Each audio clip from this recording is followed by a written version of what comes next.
परमात्मा मिल जाते हैं, फिर वो परमात्मा हमें विशेष लाभ देता है। कहते पर्वत पर्वत में फेरा कारण अपने राम, राम जैसे संत मिले जिन सारे सब काम। पर्वत पर्वत हम फिरे प्रभु की तलाश में, क्योंकि परमात्मा अंधे को आंख दे, कोढ़ी को काया दे, निर्धन को माया दे और मोक्ष प्राप्त करावे। हम इस उद्देश्य को लेकर परमात्मा की तलाश में ना जाने कहां कहां गए, लेकिन उस परमात्मा जैसे गुणों से युक्त संत हमें मिले तो वो सारे काम सर्गे जो प्रभु में से हम उम्मीद रखते। तो इस प्रकार परमात्मा साकार में हमें लाभ देता है, साकार ही है उससे हमें विशेष लाभ होता है। जैसे वायु निराकार है और वायु को एक ट्यूब में डाल देते हैं, निराकार वायु 10 ग्राम वजन नहीं सहन कर सकती, अगर ऐसे रख दे तुरंत नीचे आता है। 100 ग्राम वजन को नहीं रोक सकती, और जब उसका एक विशेष व्यवस्था आकार में आ गई, वही शक्ति उसमें शक्ति बन गई। जैसे टायर में ट्यूब डाली, ट्यूब में हवा भर दी, टायर में फिट कर दी और ट्रक में डाल दी, वो 200 क्विंटल वजन ने और ठठाएं जा रही है। तो वो वही जो वायु अब उसका आकार बना, आकार माने से उसकी मर्यादा बनी, और फिर वो कितने वजन को उस हवा ने उठा रखा है। ऐसे ही ये हमारी एक ट्यूब है, इसमें हम राम नाम की वो हवा भरेंगे, उस शक्ति की हवा भरेंगे, तो इसमें वह शक्ति आ जाएगी और हमें हमारे सारे काम को वो ऐसे सारेगी जो हम 10 ग्राम भी नहीं, हम कुछ भी काम नहीं कर सकते थे। फिर वो परमेश्वर की जो शक्ति है, भक्ति की शक्ति हमारे इसमें प्रवेश करेगी इस साकार शरीर में, तो फिर वो बहुत लाभ देगी। ऐसे ही परमात्मा की स्थिति समझने में हमें राहत मिलेगी। परमात्मा साकार है, हमें दिखाई क्यों नहीं देता? जैसे सूरज के आगे बदरा ऐसे कर्म छयारे, प्रेम की पवन करे चित मंजन जल के तेज नयारे। जैसे सूरज के आगे बदला, बदरा माने बादल, जैसे सूर्य के सामने बादल आ जाते हैं, सूर्य अदृश्य हो जाता है, अंधेरा छा जाता है, रात्रि जैसा लगता है, लेकिन सूर्य की स्थिति समाप्त नहीं है, क्योंकि बादलों ने उसके प्रकाश और हमारे बीच में एक बाधा डाल दी। तेज हवा चली, वो बादल इधर उधर हो गए और सूर्य का प्रकाश हमारे ऊपर ज्यों का तो विद्यमान सूर्य हमें दृष्टिगोचर हो रहा है। ऐसे हमारे अंतःकरण में और परमात्मा के बीच में और हमारी आत्मा के बीच में हमारे पाप कर्मों की एक मोटी दीवार होगी। तो वह कैसे कटेगी? प्रेम की पवन करे चित मंजन जल के तेज नयारे। प्रेम की पवन, भक्ति करेंगे, साधना करोगे, दान करोगे, आप में विनम्रता आएगी, अंदर से परमात्मा का प्यार उपजेगा। और जब हमारा रोना आया करेगा प्रभु के लिए, इसकी जरा से जिक्र चलते ही आत्मा फूट फूट कर रोया करेगी, तो वो हमारे पाप निकल रहे हैं, वो प्रेम की पवन चल पड़ी, और एक दिन वो हमारे पाप का बादल हट जाएंगे, तो परमात्मा हमें साक्षात दिखाई देने लग जाएंगे। प्रेम की पवन करे चितमंजन, वो झलके तेज नयारे, उस परमात्मा का न्यारा ही नूर दिखाई देगा, प्रभु का शरीर दिखाई देगा, हमें उसका आभास होने लगेगा। तो उससे योग्य होने के लिए क्रियाएं कौन कौन सी हैं, ये आपको बताई जा रही हैं। जैसे रोगी को डॉक्टर कई प्रकार की गोलियां देता है, कोई पीने की दवाई है, कोई कैप्सूल है, कोई इंजेक्शन लगाता है, तो हमने वो सारे ही ट्रीटमेंट विधिवत करना होता है, जिससे हम शीघ्र आरोग्य हो जाते हैं।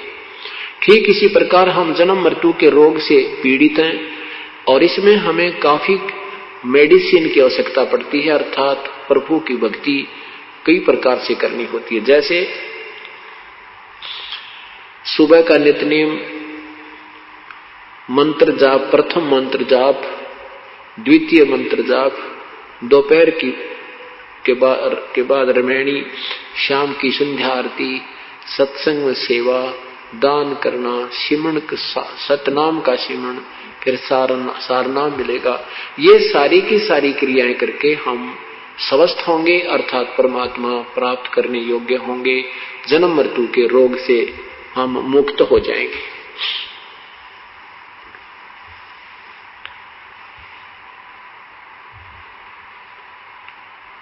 अब जो साधनाएं हम सुना करते थे, ऋषियों संतों को देखा करते थे, कैसे कैसे वो साधना करते थे, कोई कुछ करता है, कोई कैसे साधना बताते थे, कोई ऊपर ने पैर करके, कोई धूने लाके, कोई किसी प्रकार से कर रहा है, कोई किसी प्रकार से कर रहा था, तो वो साधनाएं ठीक नहीं थी। वो साधनाएं मनमुखी थी जो हमारे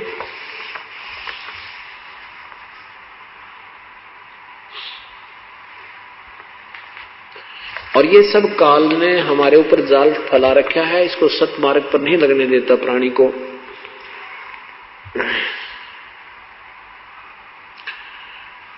इस वास्तविक विधि न प्राप्त होने से संतों और पंथों की कैसी दुर्गतियां रही। आदमी गरीबदास साहिब की अमरवाणी माया का ग्रंथ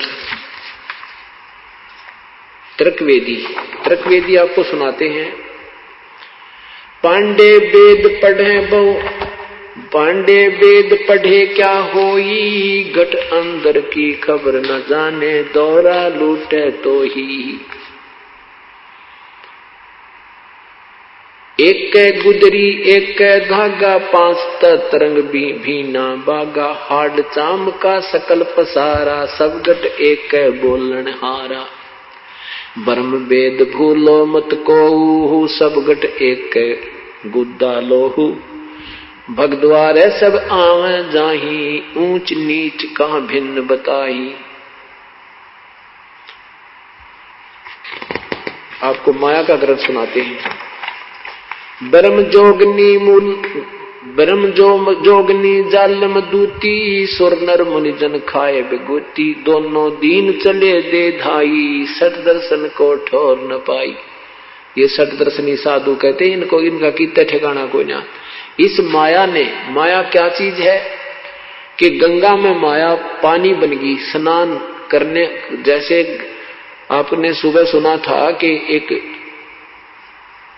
महाकुंभ पर्व के ऊपर स्नान करने में के लिए दो गुटों में, संतों के दो ग्रुपों में झगड़ा हो गया, वहां आपस में कट मरे। तो वहां माया ने उस गंगा के पानी का रूप धारण कर लिया। वहां वो गंगा का पानी माया बन गई, अर्थात वो जाल बन गया, उनके विनाश का कारण बन गया। प्रथम स्नान करने के ऊपर ही वो विनाश कर बैठे। क्या बताते हैं? तो ऐसे इस माया ने जैसे मान बढ़ाई, ये भी माया है। और सिद्धि जिसमें आ गई वो सिद्धि भी माया है। जैसे दुर्वासा जी में सिद्धि आ गई, वांडी पाक गया और विनाश कर दिया कौरवों को, उनको यादों को श्राप दे दिया, उनका सर्वनाश हो गया। चुनक ऋषि जी ने सिद्धि की, वो माया उसके पास होगी, वो धन हो गया उसका, वो माया होगी।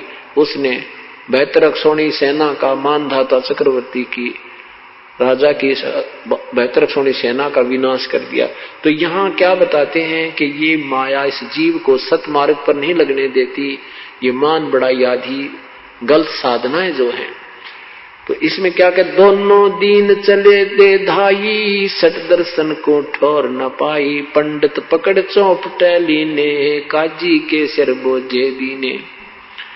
कुतुब गोश और सब गलत गुजारी, मारे मुल्ला बंग पुकारी, पीर पैगंबर राह चलाए, गुर्जो मार त्रिगुंडे काए। क्या बता रहे हैं कि ये जितने भी साधक हैं, जैसे पंडित जी अपनी क्रियाएं करते रहे, श्राद्ध निकलवाते रहे, तुम्हारे हवन होम कर देंगे, फलान कर देंगे, ये साधना शास्त्र अनुकूल नहीं थी। तो वो स्वयं भी विनाश को प्राप्त हुए, यजमान अपने अनुयायियों को भी नरक ले गए। ऐसे ही काजी और मुल्ला जो हैं, ये भी शास्त्र विरुद्ध साधना कर और करवा रहे हैं। इन सब को परमात्मा सबके विषय में बता रहे हैं। जालम जोगनी ऐसा किन्या, मोहम्मद का सब मजहब छीना, नेम नमाज करे थे रोजा, जिनके कहीं न पाए खोजा। जैसे नेम नमाज, नेम होते नित्य नेम जो करे हैं, जैसे गीता जी का नित्य पाठ करना, उधर से 5 बार नमाज करने वाले कहते हैं ये कहीं स्वर्ग में नहीं पहुंचते, इनकी किताब खोज भी ना पाती, ये अपने मन में अपने आप प्रसन्न है, लेकिन ये शास्त्र विरुद्ध साधना होने से ठीक नहीं है। नेम नमाज करें थे रोजा, जिनके कहीं न पाए खोजा, मारे विरक्त ब्रह्म आचारी, धाम पुजाए सिर देखारी। ये धाम पूजनीय भी कहते, इनके ऊपर भी भार है, ये मुक्त नहीं होते। जिन सिर जटा बहुत थी लंबी, मारे नागा मुनियर बम्बी, चुंडत मुंडित सब सिंघारे, जो धूमी 5 लगावत हारे। क्या बताते हैं कि जिनके सिर पर लंबी लंबी बाल थे, ये ऋषि महर्षि दिखे बड़े बड़े, और जिन्होंने या घोटम घोट करा रखा, कभी बाल कटवा के बिल्कुल कोरा कचकोल कटा रखा, कहते इस तरीके इससे भगवान नहीं मिलता। वो विधि वास्तविक साधना है तो सबका आध्यात्मिक लाभ प्राप्त हो रहा आपको, नहीं तो इन बनावटी ऊपर के जो दिखावटी बातों में इससे कोई लाभ नहीं। क्या बताते हैं, जिन सिर जटा बहुत थी लंबी, मारे नागा मुनिवर बम्बी। नागा जो निवस्त्र रहते हैं और ये मुनिवर, ये सारे के सारे खत्म कर दिए इस काल ने। चुंडित मुंडित सभ्य सिंघारे, जो धूमी 5 लगावत हारे। जो 5 धूने हारे लाया करते ना चारों तरफ बैठकर, और बीच में बैठकर जेठ में 40 दिन तक कहते, ये सब विनाश का कारण है, ये भक्ति नहीं है, इनका ड्रामाबाजी है, ये काल ने उलझा रखे। उर्दमुखी मारे बहुमोनी, भवसागर आए फिर जूनी, मारे बनखंडी निर्वाणी, सिरधर शीस दुहाए पानी। जो ऊपर ने उर्दमुखी अर्धमुखी नीचे को पैर, सिर करके ऊपर ने पैर रखा करते, ऐसी साधना की। कहती है सब, और जो मौन रखते हैं ये भी बनखंड में चले जाते हैं, निर्वाण धारण करके, वैराग धारण करके, कहते वो भी मुक्त नहीं हुए। ज्ञानी गुणी मुनि बहु मोहे, 2 पाटों बिच मीही जोहे, मारे विरक्त ब्रह्म ज्ञानी, बहुर पड़े हैं चारों खानी। उदासी मारे निर्मोही, पकड़ चौपट धोवट धोई, उन्मुन रहते रखते काया, जिनको धक्के दीने माया। त्रिकाली करते स्नाना, ते नर कीने शुक्र समाना। इस काल में कहते हैं जो 3-3 बार स्नान करा करते और भक्ति करते थे, कहते वो साधना शास्त्र विरुद्ध होने से वो गधे और कुत्ते बने, सुअर बने। त्रिकाली करते स्नाना, ते नर कीने शुक्र समाना, जो नर अंग लगावत छारा, ते आने त्रिगुण व्यवहारा। जो शरीर पर राख लपेट कर शरण फरण हो गए तो बड़ा ओलिया है, यो साधु बड़ा महापुरुष है, कहते हैं वो सब 84 लाख योनियों में गए।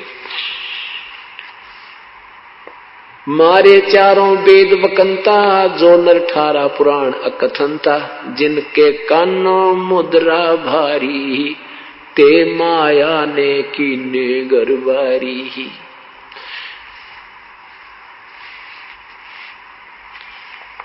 अब क्या बताते हैं परमात्मा, इंद्रिय जीत रति कर डारे, जिनके मोंढे कीने कारे, चुंडित मुंडित गुफा धारी, जिनको जोग निम लागी प्यारी। नागा नगन रहे बन माही, सो 2 जग की राह चलाही, बन बस्ती के सभी मारे, धर्मराय की नगरी डारे। गए रसातल रा न पाए, जम की जाली जीव बंधाए, पंथी पंथ न पावे कोहू, दुर्लभ देश दूर घर बेऊ। 3 लोक जिन चुन 14 लोक पड़े जम जाला, दुर्मति जोगन रूप विशाला। 3 लोक जिन चुन चुन खाए, 14 तपक सबे डकाए। ब्रह्मांड 21 सोर शराबा, मुगदर मार गुरज बहुराबा। कौम छतीस रीत सब दुनिया, जोगनी छत्रपति बड़हनिया। अनाथ जीव की कौन चुलावे, योद्धा भूप लिए बड़दावे। होते दुर्योधन से राजा, जिस घर घुरते अनगिन बाजा। होते वीर 71 भाई, 11 सोनी की ठकुराई। 64 योगनी 52 बीरा, जिनके खप्पर भरे नथीरा, पांडों डोबे पकड़ हिमालय, 18 सोनी खाई काले। चकवे चक छत्रपति बहु साजा, जिनके उदय अस्त बिच राजा, ब्रह्म योगनी सब डकाए, जिनके गाम ठाम नहीं पाए। हिरणा कुष्ठे राम सरीखा, जिन अपना नाम चलाया टीका, वैसे जमजोरा ने लूटे, उदर विनाश किए घर घट फूटे है। मथुरापुरी राज थे कंसा, जिनके कहीं न पाए वंशा। कितना प्यारी व्याख्या कर रहे हैं कि ये हिरण्यकशिपु जैसे भी अपने आप में भगवान बने बैठे थे, इनका बक्कल उतरा, पेट फाड़ कर फेंक दिया भगवान ने। ये इसमें रिद्धि सिद्धि आ गई, यो माया में उस सिद्धियों के कारण अपने आप में फूल गया, या माया इसको दुखदाई बन गई। कहते हैं मथुरापुरी राज थे कंसा, जिनके कहीं न पाए वंशा। कंस आंडी पाक क्या था, और वो कहते हैं उसका नामो निशान मिट गया। संसरा बहा गहा जो डोबे, फरस्या मार रख तन जोबे, जरा संग बहु जोर जमाए, पकड़ टांग तन चीर बगाए। जरासंग ने कहते हैं गणी बकवाद गड़ी थी, उसकी टांग पकड़ कर पाड़ दिया गया। बाली काल को दिया झपेटा, चाणों रासे मारे फेटा, रावण छत्रपति थे राजा, सुर नर मुनि जन जिस घर साजा, योद्धा जुल्मी बहुवत आकी, कोट 33 बंद थे जाकी। 33 करोड़ देवता जिसने रावण ने बांध रखे थे। कहते हैं कुंभकर्ण से होते बीरा, 1.25 लाख नाती संग थीरा, 1 लाख पूत 1 लाख पूत दूत संग भारी, 7 समुद्र लंका धारी, उठपुट किए अटपट किए, उठपुट किए लंक जद लूटी, 10 खप्पर रावण के फूटी। कहते हैं कितना अपने आप में महापुरुष मान रहा था, अपने जैसा योद्धा नहीं मानने था, नहीं कहता मेरे 1 लाख बेटे, 1.25 लाख मेरे रिश्तेदार, इतनी सेना मेरे पास है, मेरा कौन क्या बिगाड़ देगा। 33 करोड़ देवताओं को बांध रखा था, और उस माया में वो फूल गया। तो कहते हैं उसकी के बनी उसकी गिला। कुंभकर्ण से अटपट किए लंक जद लूटी, 10 खप्पर रावण के फूटे। अटपट किया, कैसा कारण बनाया कि सीता का अपहरण करने का मन में आया। उधर से वह स्वरूपण खा गई जंगल में, उसने लक्ष्मण ने उसकी नाक काट दी। देख काल मैंने कहा क्यों कर चैन से नहीं जीने देता किसी को। पहले वनवास करवाया भगवान श्री राम को, और फिर जंगल में भी चैन से नहीं हुआ, वो दूतनी भेज दी स्वरूपण खा। वो लक्ष्मण से शादी करने को कहने लगी, लक्ष्मण वो नहीं मानी तो उसकी नाक काट दी। अब अपनी बहन की नाक का बदला लेने के लिए रावण में के अंदर अवावृद्धि काल ने वो सीता उठा लिया। और फिर कहते हैं यह अटपट कर और लंक सब लूटी, यह अटपट करके काल ने वो सत्यानाश करवा दिया उसका। अटपट की ये लंक जद लूटी, 10 खप्पर रावण के फूटी। वो 10 मस्तक थे रावण के, 10 शीश भी काट दिए, अर्थात उसका विनाश को प्राप्त हुआ। फिर क्या बताते हैं, कृष्ण गुरु दुर्वासा लूटे, मनसा भवर कुचों पर छूटे, श्रृंगी ऋषि को सार चबाए, नारद पूत बहतर जाए, काम देव दग दे बड़ु गाता, पारा ऋषि पुत्री संगराता। काल में कैसा बकलता रहे सभी का, कैसे कृष्ण गुरु दुर्वासा लूटे, मनसा भवर कुचों पर छूटे। क्या बताते हैं कि दुर्वासा ऋषि बहुत अच्छे साधक रहे हैं, और यहाँ मृत लोक से वो बिल्कुल अपने आप को ब्रह्मचारी सिद्ध करके चले गए।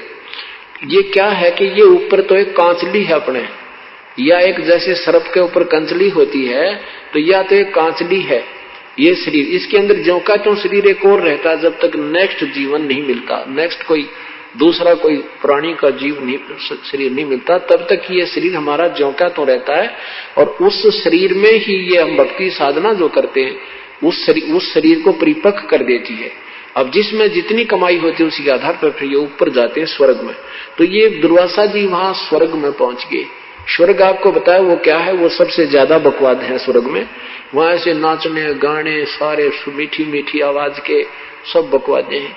कहते हैं एक समय एक सभा में ये बैठे थे देवता लोग, और वहां लड़कियां नाच रही थी।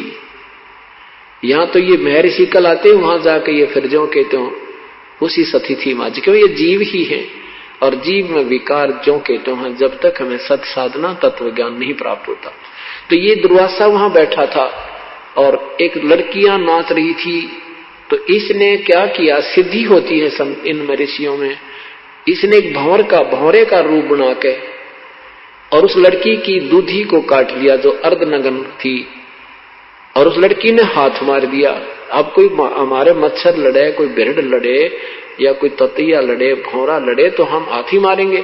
तो उस लड़की ने हाथ मार दिया और वो दुर्वासा जो भौरा बना हुआ था वो जमीन पर पड़ा, पटाखा उठा और फिर खड़ा हो गया और हंसने लगे। जो संत ऋषि बैठे थे वो हंसने लगे कि पड़ा नीचे। तो फिर दुर्वासा बन गया और दुर्वासा बनकर उसको श्राप दे दिया कि तू गधी बनेगी। बताइए भगवान, यहाँ कहते हैं लठ वाले का राज है। अब वो बेचारी, उसका क्या दोष था, स्वयं बकवाद करी। अब किसी कोई चीज छुएगी, लड़ेगी, डंक मारेगी, हाथ तो अपने स्वाभाविक लगता है। तो वो बिरड़ते भी गुंडा ये दुर्वासा, उसने उसको सिद्धि जिसमें आ जाती है, वो सर्प जैसे होते हैं, ततैये जैसे होते हैं ये संत ऋषि, जरा सा कोई हाथ ला दे उसने श्राप दे देते हैं। इतनी कहते ये माया इस काल ने इनको न्योड़ जा दिया। ये लगे थे भगवान प्राप्ति के लिए और बन गई ये एटम बम। तो उस लड़की ने अपना जो दर्द हुआ शरीर को हाथ मारा तो उसी को श्राप दे दिया, तू गधी बनेगी। तो परमात्मा कहते हैं कर ले इनका के करार, फिर आप क्या बनेगा। ये ऐसे कुक्रम करके ये भी 84 लाख योनियों में दुर्वासा जाएगा जब इसकी बैटरी डिस्चार्ज हो जाएगी जो उसने साधना कर रखी है। तो क्या बताते हैं, दुर्वासा कृष्ण गुरु दुर्वासा लूटे, मनसा भंवर कुचों पर छूटे। इसकी मनोकाम इनकी जो गंदी वृत्ति थी उस लड़की की बुद्धि के ऊपर बकवाद के लिए गई तो उसने हाथ मारा, नीचे गिर गया। तो कहते हैं कृष्ण जी के भगवान विष्णु यानी कृष्ण के गुरु भी दुर्वासा के साथ भी ये व्यवहार हुआ, उसकी भी इतनी गंदी नीयत है। तो यह माया कहते हैं यो काल किसने बख्शेगा। क्या बताते हैं, श्रृंगी ऋषि को सार चबाए, नारद पूत बहत्तर जाए, कामदेव दगदे बहुगाता, पारा ऋषि पुत्री संगराता। इन महापुरुषों की हिस्ट्री खोला गरीबदास भगवान, गरीबदास साहिब जी कि ये तुम क्या मानते थे, ये थे क्या अंदर से। क्या बताते हैं कि श्रृंगी ऋषि को सार चबाए, एक श्रृंगी ऋषि थे, साधना करने के लिए जंगल में बैठ गए। ये मनमुखी साधकों के लक्षण बताते हैं। शास्त्र विधि को त्याग कर जो मनमानी पूजा करते हैं, बहुत ये क्या करते थे कि अभी भक्ति करेंगे उससे पहले शरीर को साध लेते हैं ताकि कम आहार की आवश्यकता पड़े, कम व्यवहार की आवश्यकता। इस प्रकार काफी एक प्राणायाम आदि करके एक नाभि के पास, नाभि जो अपनी सूंडी इस नाभि है, नाभि के सब नाड़ियां नाभि से संबंधित है और इन नाड़ियों के तीन, नाभि की नाड़ियों को एक नाड़ी और है, इसको नागनी बोलते हैं, नागफनी। उस नाड़ी ने इस नाभि की सभी नाड़ियों को ऐसे लपेटा ला रखा है जैसे सर्प लगा दिया करे, और उसने उसके ऐसे ढाई लपेटे हैं और वह शेष वो नागनी वो ऐसे एक आंतड़ी है नाग जैसे फुन वाली, उसकी 2 फुन है, वो ऐसे रहती है। और जो हमारे शरीर में एक अमृत बनता है वो अमृत को पीती है और श्वास से खड़ी रहती है। तो ये प्रणाम कर करके क्या करते हैं, उस नागनी को ढीला कर देते हैं। प्रणाम कर करके वो नागनी को जो है ना मुरझा जाती है और वो अमृत जो है शरीर में प्रवेश करने लग जाता है। हमारी ये तालू है, तालू के ऊपर एक जैसे किसी जैसे अंडा होता है, अंडे का छिलका होता है और अंडे के छिलके को और बीचों बीच काट थोड़ा सा रह जाए, वो जैसे एक कटोरा सा होता है, उसकी छोटी सतही समझ लो बिल्कुल 1/2 सेंटीमीटर, इतने सतही का 1 सेंटीमीटर इतनी सतही का हमारे तालू के ऊपर एक ऐसे कटोरे टाइप की एक सतही बनी हुई है और उसके बीच नीचे बिल्कुल उसमें एक सुराख है। उस सुराख के ऊपर एक छोटी सी पत्ती रखी है, आंत सी पड़ी है, जैसे छोटी सी पत्ती होती है बेल की, बिल्कुल वाल टाइप, जैसे वाल टिका होता है।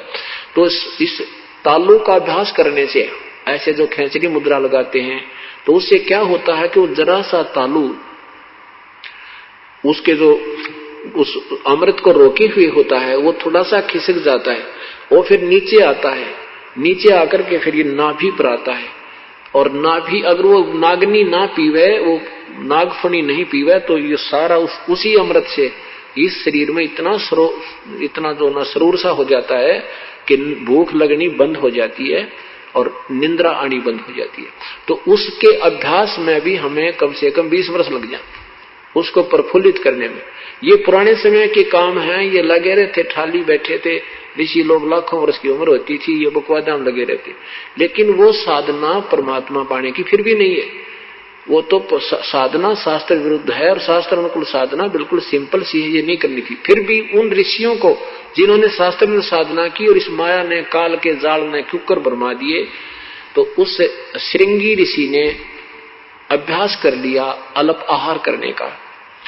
पहले आहार अपना साधना की, शरीर को शोधा ऐसे, और फिर इतनी साधना कर ली कि दिन में एक बार एक वृक्ष की छाल के ऐसे जीभ लगाता, उसी से तृप्त हो जाता और वहीं बैठा उसकी तरफ मुख करके अपना वो ध्यान लगाता रहता। एक दिन वो श्रृंगी ऋषि अयोध्या के पास आ गया। अयोध्या के पास जंगल में, बिल्कुल निकटतम जंगल में, नगर के आसपास जो सब ने दिखाई दे, रास्ते के आसपास ही बैठ गया। सारे अयोध्या नगरी में एक चर्चा का विषय होगा कि ऐसा साधु आया है, 1 महीना हो गया है, बिल्कुल आहार नहीं करता, एक बार वृक्ष के छाल के ऐसे जीभ से चाटता है, सारा दिन ऐसे बैठा रहता है। बहुत चर्चा का विषय हुआ, लोग देखने गए, जवान अवस्था थी, सुंदर शरीर ज्यों का त्यों, और आहार कुछ नहीं कर रहा, तो बहुत ज्यादा प्रभावित लोग हो गए। राजा दशरथ की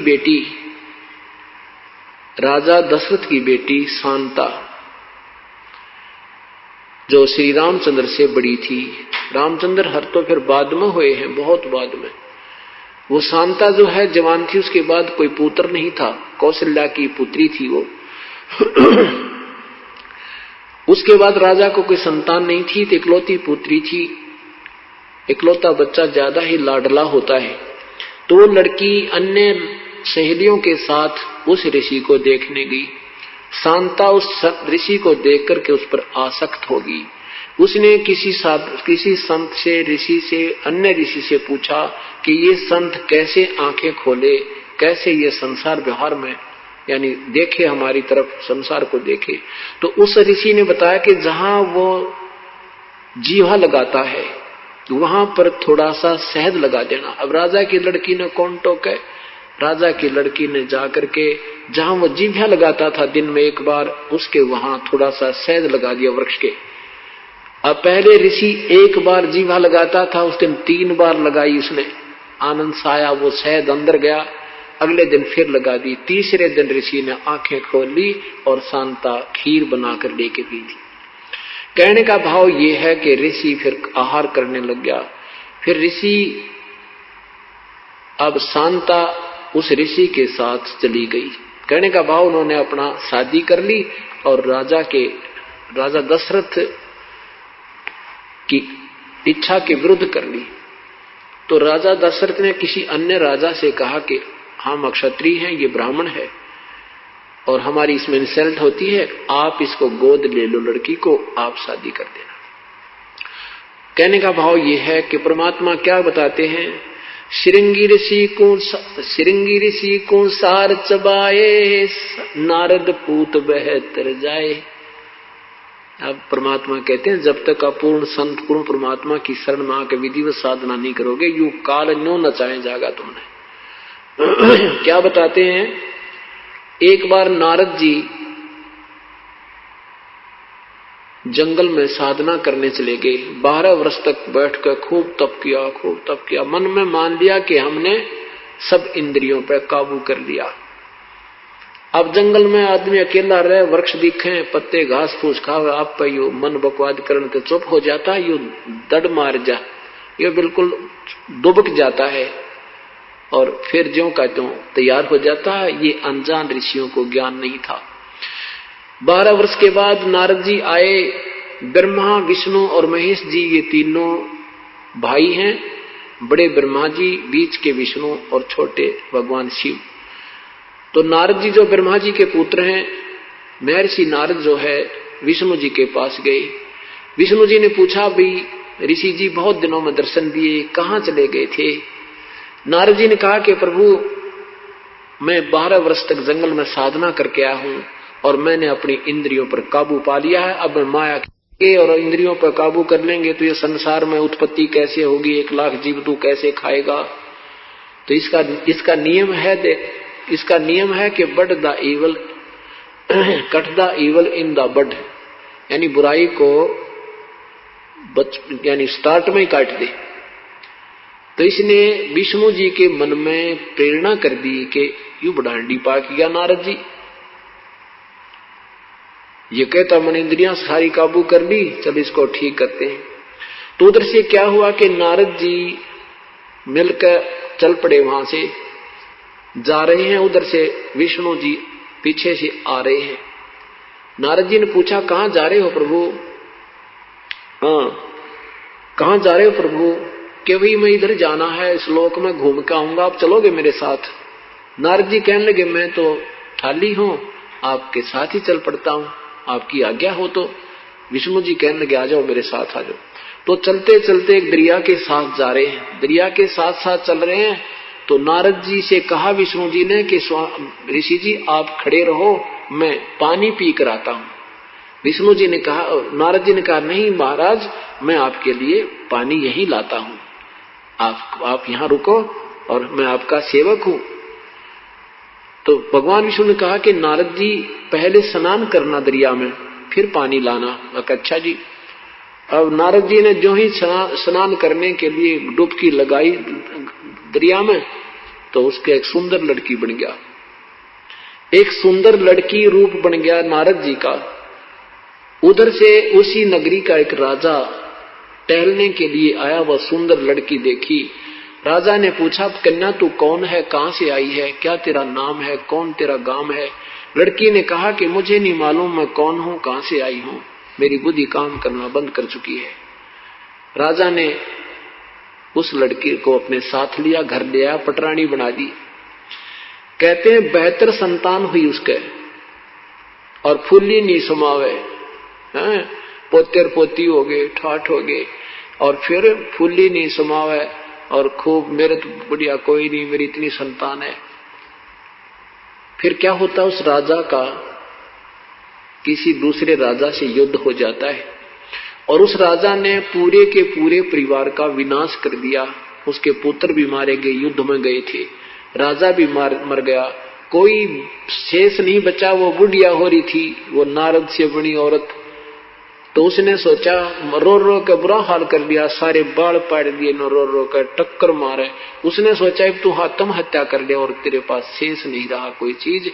तो वो बुढ़िया जो नारद बुढ़िया बनी थी, जाके उस दरिया में सुसाइड करना चाहा, आत्महत्या करने के लिए छलांग लगाई, तो ऊपर एकदम नारायण और नारद बना दिया, नारायण नारायण करता हुआ बाहर आया।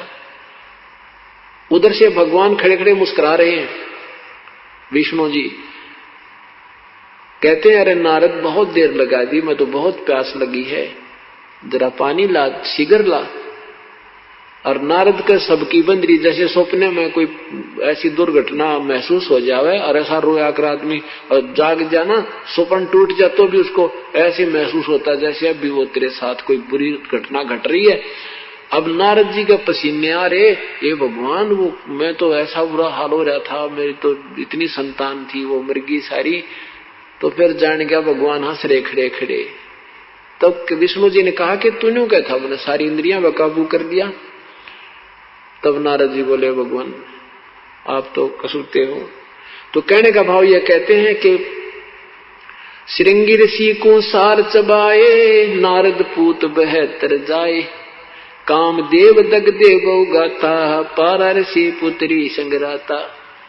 एक पाराशर नाम के ऋषि, शादी होगी, शादी हुई, शादी होते ही अपनी पत्नी को छुआ तक नहीं और कहा मैं तो जंगल में तप करूंगा। अब उसकी पत्नी कहती है कि आप अच्छे महापुरुष हो, आज शादी हुई है, अब तुम घर छोड़ के जा रहा है, या तो शादी ना करवाता या बाद में करवा लेता।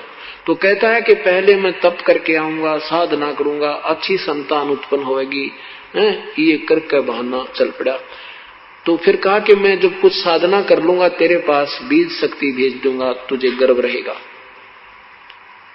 अब पारा ऋषि ने 10 वर्ष 11 वर्ष साधना की, एक कव्वे को अपनी बीज शक्ति दे दी कि तू ले जाकर मेरी पत्नी को देना, एक सिद्धि होती है। वो कौवा उसको एक पत्ते में लिए हुए आ रहा था और एक दरिया के ऊपर से जा रहा था। कौवे के मुख से वो पत्ता छूट गया और वो शक्ति जो है एक मछली ने खा ली। उस मछली के अंदर एक लड़की बन गई। वो लड़की को एक धीमर ने, मछियारे ने, और वो बोटिंग का भी काम करता था, नाविक ने, वो मछली धीरे धीरे काटी। उसको पता होता है उनको कि इसमें कोई वस्तु मिल जाती है, तो उसमें एक लड़की, बिल्कुल लड़की पाई और उसका फिर उसने अपनी पुत्री की तरह उसकी परवरिश की। जब वो लड़की 12-13 वर्ष की होगी, एक वर्ष के बाद उसने 2 वर्ष के बाद वो शक्ति भेज दी। तो जब वो लड़की 13-14 वर्ष की होगी, उधर से ऋषि अपनी साधना करके वापस आ रहा है। उस दरिया के किनारे आके खड़ा हो जाता पाराशर ऋषि।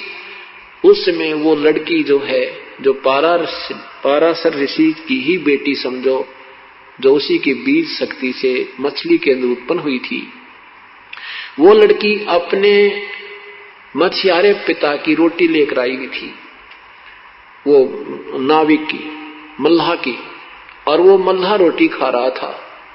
पाराशर ऋषि आया, उसने कहा कि मल्लाह मुझे पार करो, शीघ्र जाना है। उस मल्लाह को पता था कि इधर जो वन से संत आते हैं, ऋषि आते हैं, ये तोब बनकर आते हैं, ये साधना करके आते हैं, इनमें सिद्धियां होती हैं, और जरा सी इनकी बात की अवहेलना होगी तो ये श्राप दे देते हैं। तो उसने कहा महाराज मैं तो खाना खा रहा हूं, जरा सा आप इंतजार करो। तो उसने कहा कि नहीं, मुझे इतना समय नहीं है। तो उस लड़की ने कहा बेटी, अपनी पुत्री से कहा कि जा बेटी तू ऋषि को दरिया से पार करा, नौका चला ले जा। अब जब दरिया के बीच में जब जा दी नौका, तो वो ऋषि के मन में खोट आ गया युवा लड़की देख के। अब बदमाशी करनी चाहिए, तो लड़की ने कहा हे प्रभु, चारों तरफ सब दुनिया देख रही है, मेरे पिता देख रहे हैं, क्योंकि वो डर रही थी बेटी कि ये कहीं निकम्मा शराब भी दे दे, इनसे इतना भी डर लगता था। अपनी बचाव करना चाहती है। तो ऋषि ने क्या किया, वो सिद्धि तय जल उठाया और चारों तरफ धुंध कर दी और अपना मुंह काला किया। अब क्या बताते हैं परमात्मा, ताहू के बिंद से उसका नाम फिर मछोदरी रखा हुआ था, और उस मछोदरी फिर उस लड़की से फिर व्यास जी उत्पन्न हुए। उस लड़की को जो पाराशर से गर्भ रहा तो वेद व्यास जी उत्पन्न हुए। तो यहाँ गरीबदास साहिब कहते हैं ताहू के बिंद से वेद व्यास, ताहू के बिंद से मछोदरी। अरे हाँ महबूब कहता दास गरीब रही कहाँ सोदरी। कहाँ तुम्हारे अंदर ये नेकता रही, उसी अपने बिंद से बेटी बनी मछली में, और फिर उसी से वेद व्यास उत्पन्न हुआ। तो यहाँ क्या बताना चाहते हैं, पाराशर पुत्री संगराता, पाराशर अपनी ही पुत्री के साथ दुष्कर्म किया। ऐसे कहते हैं ये अंतर्यामी बताओ इनने, ये बड़े मैं ऋषि थे, ऐसे इनकी बिरान माटियां इस काल में कर रखी हैं। जब तक संत सही नहीं मिलता, साधना सही नहीं होती। कामदेव दगदे बहु गाता, पारा ऋषि पुत्री संगराता। उदालक मुनि ऐसा कीना, जिन जोगनी संग संगम कीना। रामचंद्र होते अवतारी, जिनकी दूतर ले गया नारी। दुर्मति दूती बहुत बढ़ाई, सुर असुरन की राड मंडाई। जिन इंद्रपति जिन इंद्रपुरी के अस्तल लूटे, गुर्जो मार सातल कूटे, गुरु मछंदर लूटे लोई, रस कुस पिया डारी छोई। कच्छ देश में गोरख हेरे, हम संग सिद्धा लीजय फेरे, गोरख कहे सुनोरी दूती, हम योगी निर्गुण अवधूती। हम योगी जुगता ब्रह्म ज्ञानी, पूर्ण ब्रह्म अलख बिनानी, गुरुवा की तो छार उड़ाई, तुम चेला कित रहो सहाई, किस रहो सहाई।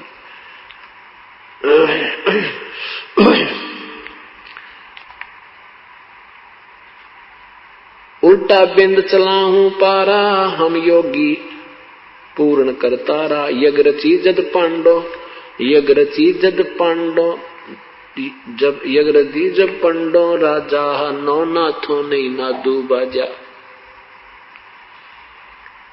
सिद्ध 84 सिद्ध रिधि सब मोहे, पूर्ण ब्रह्म ध्यान जोहे। कोट 33 यज्ञ के माही, सुर नर मुनि जन गिनती नाई।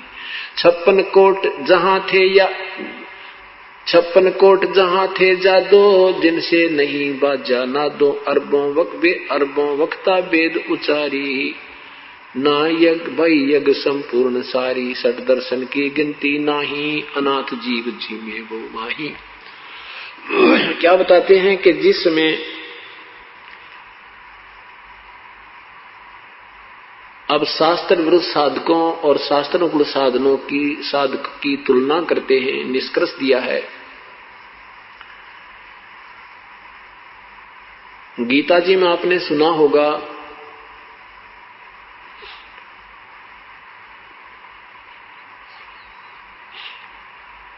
दूसरे अध्याय के 37 और 38 श्लोक में गीता बोलने वाला भगवान कह रहा कि अर्जुन तू युद्ध कर ले, तुझे कोई पाप नहीं लगेगा, तू केवल निमित्त मात्र है। और यदि युद्ध में मारा गया तो स्वर्ग जाएगा, विजयी हुआ तो इंद्रप्रस्थ का तू राज भोगेगा, तेरे दोनों हाथों में लड्डू है।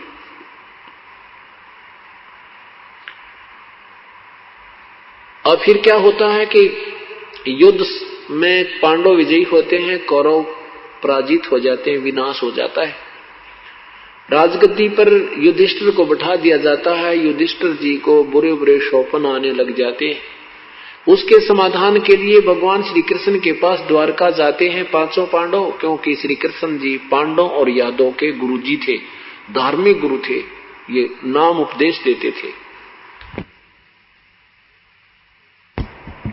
तो कोई समस्या आती है तो अपने गुरुदेव के पास ही जाकर समाधान करवाते हैं।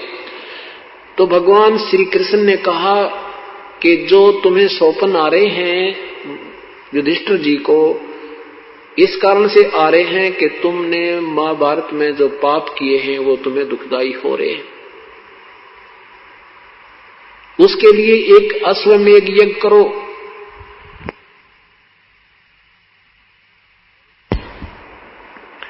और उसमें सारे पृथ्वी के महापुरुषों को, संतों को, भक्तों को आमंत्रित कीजिए। ज्यादा से ज्यादा जितने जीव आपके यज्ञ में आहार करेंगे उतना ही पुण्य अधिक होगा। और उसमें एक शर्त रखी कि तुम्हारी यज्ञ संपूर्ण होने का एक लक्षण होगा कि एक पांच मुख का एक शंख रखा जाएगा एक सुसज्जित स्टेज पर। और जब सभी भोजन खा लेंगे उस यज्ञ में, वो शंख अपने आप आवाज करेगा। अगर उस शंख ने आवाज कर दी तो तुम्हारा यज्ञ संपूर्ण हुआ, और शंख नहीं आवाज करेगा तो यज्ञ संपूर्ण नहीं होगा, तुम्हें कोई लाभ नहीं होगा। उसके लिए दूर दूर से साधु संत बुलाओ और किसी महापुरुष के भोजन खाने से वो शंख आवाज करेगा।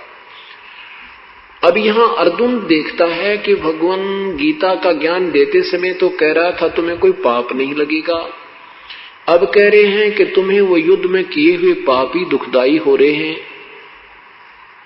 इस यज्ञ में करोड़ों रुपए लगना था और भाई युधिष्ठिर का दुख निवारण तब होना था। अब अर्जुन के मन में आता है कि भगवान तब तो कह रहे थे कि तुम्हें पाप नहीं लगेगा, आज कह रहे हैं पाप लगेगा। अब मैं इसे प्रश्न करूंगा तो भाई ये सोचेगा कि ये लाखों करोड़ों रुपया लगता दिखाई देता है, अर्जुन बौखला गया है और वाद विवाद कर रहा है, कहीं ये मेरे इस इलाज में प्रसन्न ना हो। और अर्जुन को पता था कि युधिष्ठिर ऐसी नेक आत्मा है, अगर इसको जरा भी आभास हो गया कि मैं ये प्रश्न करूंगा और ये महसूस कर जाएगा कि पैसे लगते दिखें, इसलिए ये भगवान से वाद विवाद कर रहा है, तो वो चुप हो गया कि मैं अब नहीं बोलता। अब अगर मैं पूछूंगा कि आप क्या कह रहे थे, कि आप तुम्हें पाप नहीं लगेंगे, आप कह रहे हो वो पाप तुम्हें लगे, जबकि मैं युद्ध से मना कर रहा था। अर्जुन नहीं बोला, सब्र किया, संतोष किया, अपने मन को मार लिया, चुप हो गया और कहा प्रभु जैसे तुम कहोगे ऐसा ही होगा। कहते हैं जब यज्ञ का एक स्थान नियुक्त किया, दिन निहित किया भगवान श्री कृष्ण जी ने, भगवान श्री कृष्ण भी उपस्थित हुए, 33 करोड़ देवता, 88,000 ऋषि, 56 करोड़ यादव भी वहां पर विद्यमान थे उस यज्ञ में, और 9 नाथ 84 सिद्ध, ये वशिष्ठ मुनि जैसे महापुरुष ये सारे उसमें विद्यमान थे, 9 नाथ भी विद्यमान थे, गोरखनाथ जैसे 84 सिद्ध भी विद्यमान थे, ब्रह्मा विष्णु महेश श्री कृष्ण आदि भी वहीं पर विराजमान थे, और सबने भोजन खा लिया पर शंख नहीं बजा। फिर किससे वो शंख बजा?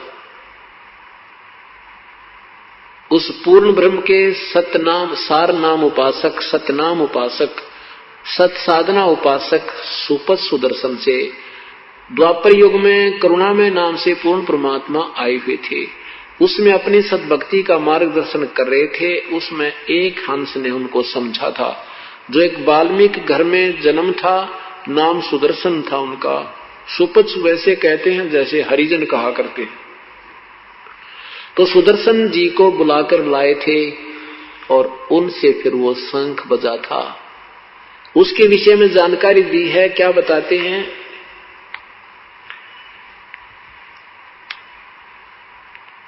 यज्ञ रची जब पांडव राजा, 9 नाथों ने नादू बजा। यज्ञ रची, अश्वमेघ यज्ञ जब रची उन पांडु राजाओं ने, तो 9 नाथों से भी वो शंख नहीं बाजा, आवाज नहीं की शंख ने। यज्ञ रची जद पांडव राजा, 9 नाथों ने नादू बाजा। 84 सिद्ध रिद्धि सब मोहे, पूर्ण ब्रह्म ध्यान निजोए। ये 84 सिद्ध भी सिद्धि शादी में लगे रहे, 33 करोड़ देवता भी शास्त्र में साधना करते रहे, उस पूर्ण परमात्मा की साधना नहीं कर पाए, तत्वदर्शी संत नहीं मिला। कोट 33 यज्ञ के माही, सुर नर मुनि जन गिनती नाही। 33 करोड़ देवता भी यज्ञ मारे थे, जिन देवताओं की हम पूजा करके प्रसन्न रहते हैं। कहते हैं वो 33 करोड़ देवता भी वहां पर उस यज्ञ में उपस्थित थे, परंतु शंख नहीं बजा उनसे। 56 कोट जहां 33 कोट यज्ञ के माही, सुर नर मुनि जन गिनती नाही। 56 कोट जहां थे यादव, जिनसे नाही बाजे नादो। भगवान कृष्ण समेत सभी यादव वहां उपस्थित थे, सबने भोजन कर लिया था, उनसे भी शंख नहीं बजा। अरबों वक्ता वेद उचारी, ना भई जग संपूर्ण सारी। ना मेरा कितने ये वेद के ज्ञान अपने अपने वेद वक्ता कंठस्थ याद करे फिरे थे, उनसे भी बात नहीं बनी। 60 दर्शन की गिनती नाही, अनाथ जीव जी में बहु माही। सुर नर मुनि जन तपया सन्यासी ही, दंडी वृक्त बहुत उदासी। काम धेनु कल्प वृक्षी लाए, 3 लोक के सुर नर आए। 5 पांडव कृष्ण श्री राह, जिनसे यज्ञ भई नहीं थी राह। 5 पांडव भी और कृष्ण भी वहीं पर बैठे थे, उनसे भी यज्ञ नहीं संपूर्ण हुई, उनसे भी शंख नहीं बाजा। तो क्या बताते हैं? एक वाल्मीकि नीचे कुल साधु, जिन शंख पचायन पूरे नादू। कितनी प्यारी बात कह दी, निष्कर्ष दे दिया इस पूरे ग्रंथ का, पूरे इस अंग का। एक वाल्मीकि नीचे कुल साधु, जिन शंख पचायन पूरे नादू। उस सुपथ सुदर्शन नाम के एक छोटी, जिसको तुम छोटा कुल कहते हो, नीचा कुल कहते हो, लेकिन परमात्मा की दृष्टि में ऊंच नीच नहीं है।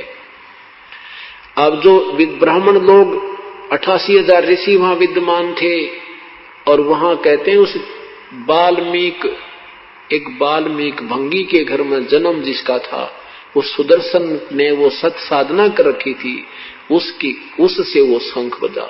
एक वाल्मीकि नीचे कुल साधु, वो वाल्मीकि नहीं जिसने रामायण लिखी थी, नहीं, उसके बाद तो वाल्मीकि एक जाति परंपरा बन गई थी। उस वंश में ये वाल्मीकि सुदर्शन नाम के एक पुण्यात्मा जन्मी थी, जो परमात्मा की सत भक्ति करके और उच्च यानी अमर हुए थे। वही एक वाल्मीकि नीचे कुल साधु, जिन शंख पचायन पूरे नादू, ये और गिणो माया के पूता, ब्रह्म योगनी सब ही दूता। कहते हैं और गिणो माया के पूता, ये जितने भी हैं, ये और जितने भी माया के पूता यानी इन सिद्धि पिद्धि प्राप्त करके प्रभु बने बैठे थे, ये बाकी तो माया के पुत्र हैं और पूर्ण इनके पास वास्तविक साधना नहीं थी। कौन कौन में 33 करोड़ देवता ब्रह्मा विष्णु महेश श्री कृष्ण समेत को रिजेक्ट कर दिया गया, इस एक ही एग्जाम्पल था। ठीक है पुण्यात्माओं, हमें भक्ति का ज्ञान नहीं, हमें कोई 83 जादूगरी दिखा दे, हम उसे प्रभावित हो जाते हैं, उसको परम संत परम ऋषि मान बैठते हैं।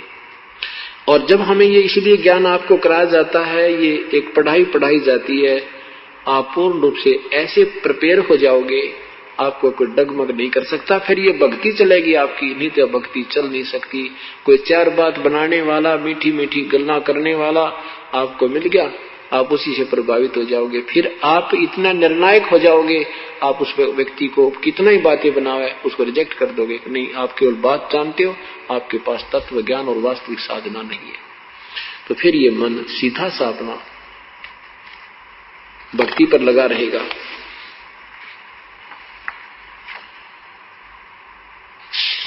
क्या बताते हैं,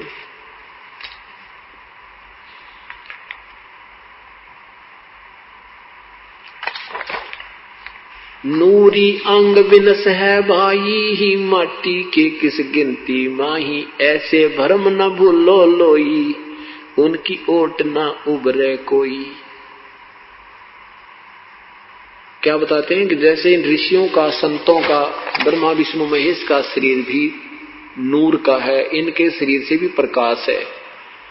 अब जैसे प्रारंभ किया था कि सत्य चित आनंद, सत्य चित आनंद माने सचिदानंद। जैसे मूल कमल में गणेश जी है और गणेश जी का शरीर है, और गणेश जी के शरीर से भी प्रकाश निकल रहा है, तेजों में शरीर है, नूर का शरीर है।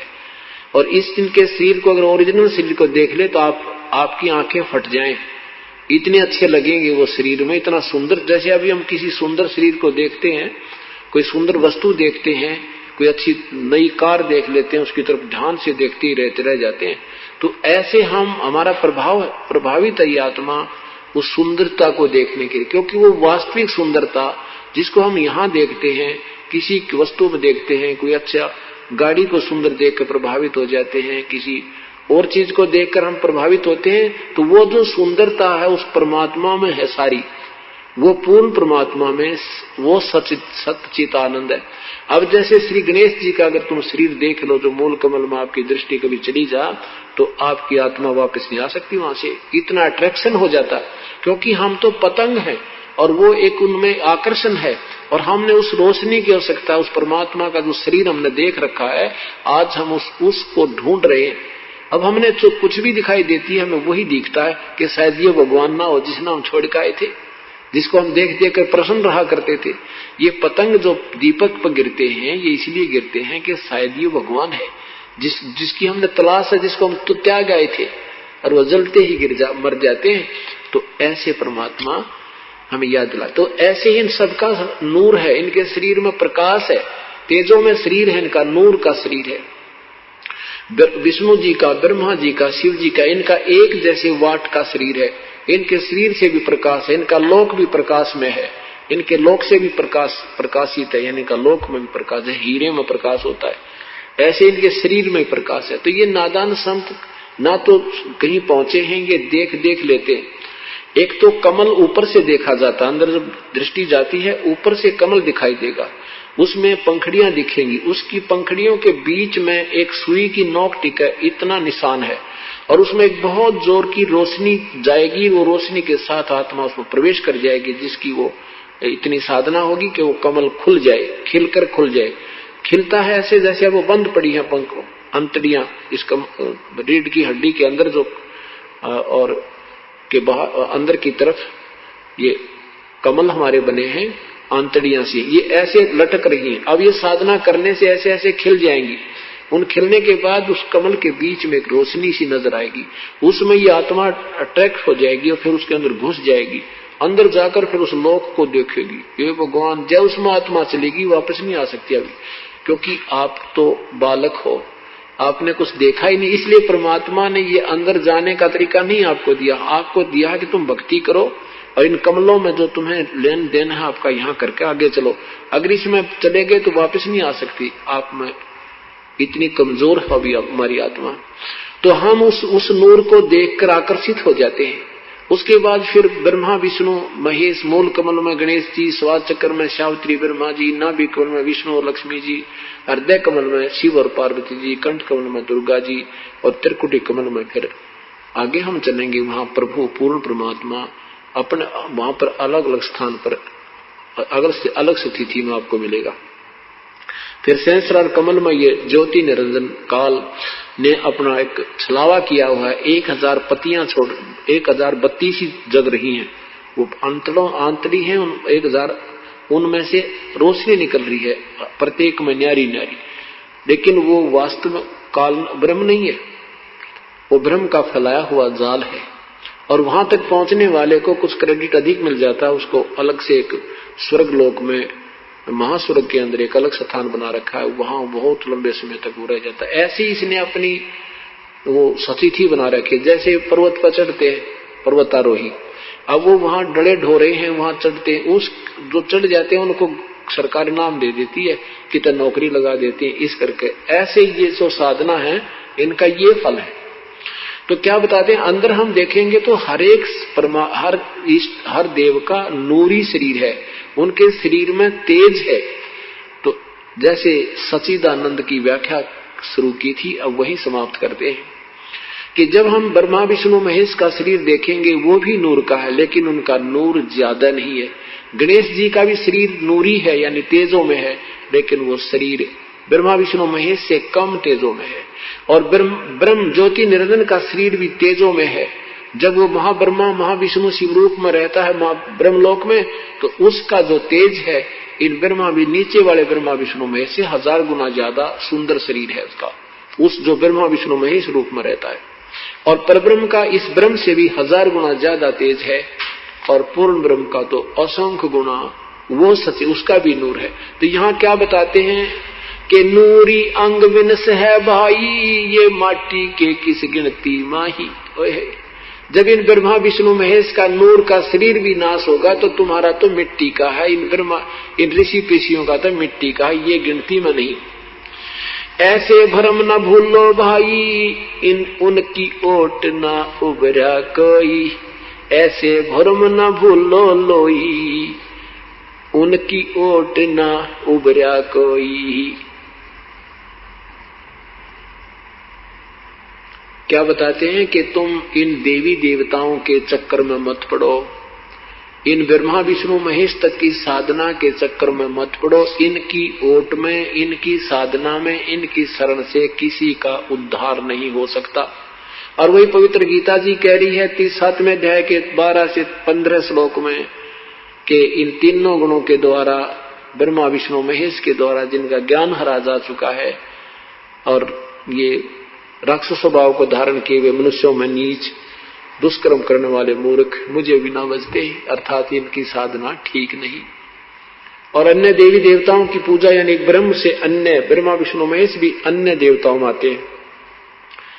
गीता जी के 7वें अध्याय के 23-24 20, 21, 22, 23 में स्पष्ट किया है कि ये मंदबुद्धि लोग, ये बुद्धिहीन लोग इन अन्य देवताओं में इन्हीं से मिलने वाली राहत पर आसक्त रहते हैं।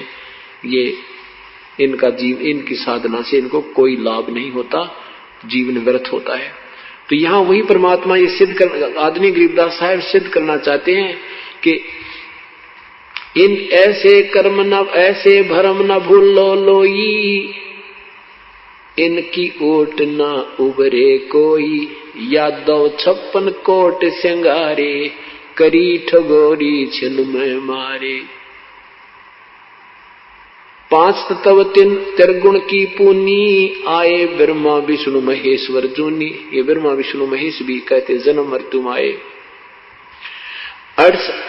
8 सिद्धि 9 निधि मन के पोए, जा पर ब्रह्मा विष्णु महेश्वर रोहे। 9 अवतार पार ना पाए, ब्रह्म योगनी सब डकाए। कृष्ण विष्णु कन्हा भगवाना, ब्रह्म योगनी संग खिलाना।